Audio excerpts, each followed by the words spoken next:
शेफाली शाह जी भी यहाँ आई थी ललन टॉप में कुछ समय पहले, और आप दोनों शादी के बंधन में थे और फिर आप दोनों ने सहमति से अलग होने का फ़ैसला लिया। मैं इस पर थोड़ा हिचकते हुए लेकिन ये पूछना चाहता हूँ कि how to deal with separation, मतलब क्या सबका कोई एक फार्मूला, सेट फार्मूला नहीं हो सकता, क्योंकि अपने अपने तरीके से लोग डील करते हैं।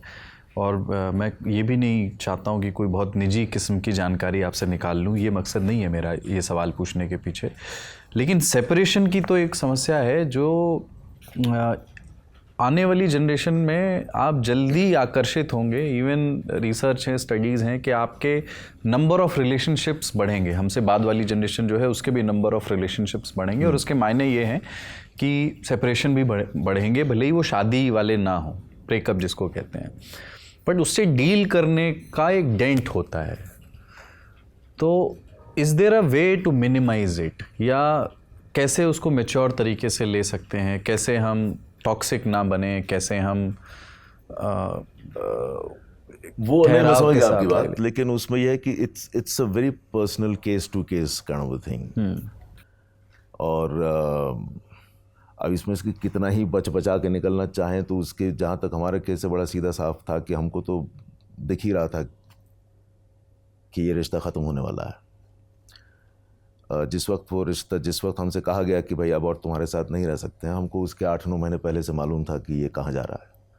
तो हम तो पहले से तैयार थे, और हमारा बड़ा सीधा हिसाब था कि ठीक है, भला हमको मालूम होगा क्या हो रहा है, लेकिन हम उसमें अपना दिमाग नहीं ख़राब करना चाहते हैं, इन द सेंस कि मैं अपने काम पे ध्यान दूंगा, मैं अपने आप पे ध्यान दूंगा, मैं उससे नहीं भटकने वाला। क्योंकि अगेन मैं सब छोड़ के दिल्ली, क्या बुरे थे दिल्ली में अपने माँ बाप के घर पे रहते थे, हम तो काम भी कर रहे थे, सब तो चल ही रहा था, तो छोड़ के बम्बई क्यों आए थे? तो वो नहीं छूटेगा। अब ये हो सकता है कि पर्सनली आप उस तरह से कर सकते हैं या नहीं कर सकते हैं, वो फिर वही इंडिविजुअल मामला हो जाता है। फॉर्चुनेटली मैं ऐसे स्पेस से आता हूँ जहाँ की इतनी आसानी से आप हमको हिला नहीं सकते हैं। इस तरह से चीज़ें अगर आपको मालूम, जैसे मैंने आपको बताया कि भाई मेरे माँ बाप का मुझे था कि यार अब इनका नंबर कभी भी आ सकता है, तो मैं 1-2 साल 4-5 साल जो है वो हर 3 महीने बड़ौदा जाता रहा, चौथे महीने जाता रहा, जितना हो सके उनको मिलता रहा, कि जब वो गुजर जाए तो मुझे ये अफसोस ना हो कि मैंने उनके साथ वक्त नहीं बिताया, ये नहीं हुआ, वो नहीं हुआ। तो वो कहीं ना कहीं मेरी अपनी एक मेरा नेचर कह लें या मेरी फितरत कह लें कि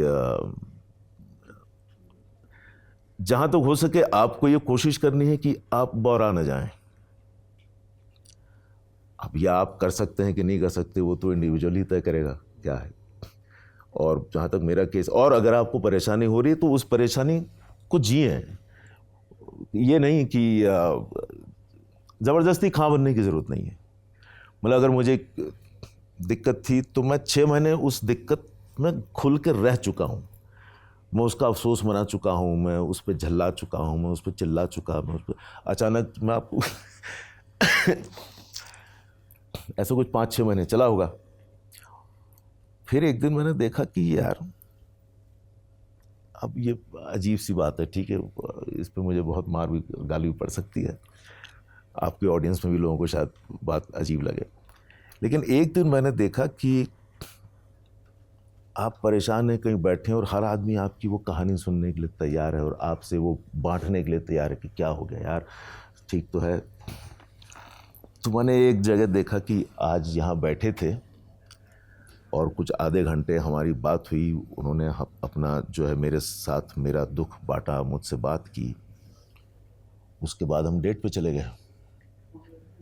तो 1 बार हुआ, 2 बार हुआ, फिर मैंने उसको फॉर्मूला बना लिया कि जो है मिले और डेट पे चले गए। तो हमने उसका, अभी आप कह लें इसकी ये तरीका था उसे डील करने का, क्या था, या बदमाशी थी या जो भी था, इट्स अ टर्म, इसको रीबाउंड बोलते हैं। हाँ, पर ऐसा भी नहीं था कि बहुत प्यार में पड़ गए किसी के। हमको लगा आज यहाँ बैठे हैं, उसने कुछ सहानुभूति दिखाई, डेट पे चले गए, कल उधर बैठे उसने कुछ सहानुभूति दिखाई, वो डेट पे चले गए। तो ऐसा 2-3 महीने ये चला। और उसके बाद ये भी रहता है कि 6-7 महीने बाद, जैसे मेरे एक दोस्त थे, उन्होंने एक दिन मुझसे कहा कि बहुत हो गया ना यार, कितना है कि एक बात करोगे। और मुझे भी लगा कि हो गया ना यार, 6-7 महीना सब निचोड़ लिया ना, और कितना निचोड़ेंगे इसमें, ठीक है ख़त्म करो। तो वक्त लगता है। आप ये सोचें, मैंने उसमें ना वो बहुत मैं कितना बहादुर हूँ, देखो मुझे कुछ नहीं होता, इसकी ज़रूरत नहीं है। आप जो भी महसूस कर रहे हैं उससे गुजर लें, उसको होने दें। मैं एक दोस्त से बात कर रहा था, सोशियोलॉजी और लॉ बहुत पढ़ता है वो, इसने ये बात कही कि डिवोर्स ना खुदा की नेमत है। मतलब उसका परसेप्शन ये था। उसने कहा कि गांव देहात में बहुत सारे रिश्ते ऐसे चल रहे हैं जो शायद नहीं चलते रहने चाहिए, बट जो एक चप्पल होती है जिसमें ग्लू लगा करके एक बार कील ठोक के आपको दे दी जाती है कि अब पहनिए, अब ठीक है, फिर वो चप्पल निकल आती है, फिर वो ग्लू लगा करके एक और छेद लगा करके बना के दे देता है। इस तरीके से रिश्ते चल रहे हैं। इससे बेहतर है कि सहमति से ख़त्म कर दिए जाएं। और बहुत सारे अब्यूजिव रिलेशनशिप भी चल रहे हैं, इसमें महिलाएं पीटी जाती हैं, क्योंकि ये ऑप्शन ही नहीं है, क्योंकि स्टिग्मा इतना बड़ा है डिवोर्स का। पर इसमें क्या है कि ना, मैं अपने कोई भी दो लोग 24 घंटा रोज साथ रहें, ये नामुमकिन ही है। मैं अपने क्लोन के साथ भी 24 घंटे 365 दिन नहीं रह पाऊंगा, तो ये बहुत मुश्किल है। तो मेरे लिए एसेंशियली डिवोर्स कोई बड़ी बात नहीं है। डिवोर्स इनफैक्ट होना है तो जल्दी हो जाए, बजाय इसके कि बिना मतलब खिंचता रहे। जैसे हम लोगों ने जब तय किया तो वो बैकडेट हो गया, जो रहता है ना कानून, इतने महीना अलग रहना पड़ेगा, ये करना पड़ेगा, वो करना पड़ेगा। जब तय हो गया तो हमने एप्लीकेशन बैकडेट करवा ली कि हाँ हम 5 महीने से अलग रह ही रहे हैं, और उसको जल्दी जैसे ही बात हुई कि भाई अलग हो जाना है तो उसको जल्दी निपटा दिया गया, उसको फिर बिना वजह खींचा नहीं गया। और मैं तो यही मानता हूँ कि साथ इस तरह से साथ रहना almost it is next to impossible. ठीक है, 1000 साल से एक प्रथा चल रही है और जैसे तैसे लोग उसको निभा। हमारे परिवार में जो है, अगर मेरे से दूसरे ऊपर के जनरेशन की मैं बात करूँ, हमारे माँ बाप या उससे, कितनी शादियां अगर आसान होता तो कब से टूट चुकी होती। मैंने अपना अलग, इसलिए साथ रह के एक दूसरे का खून चूसने का क्या मतलब है।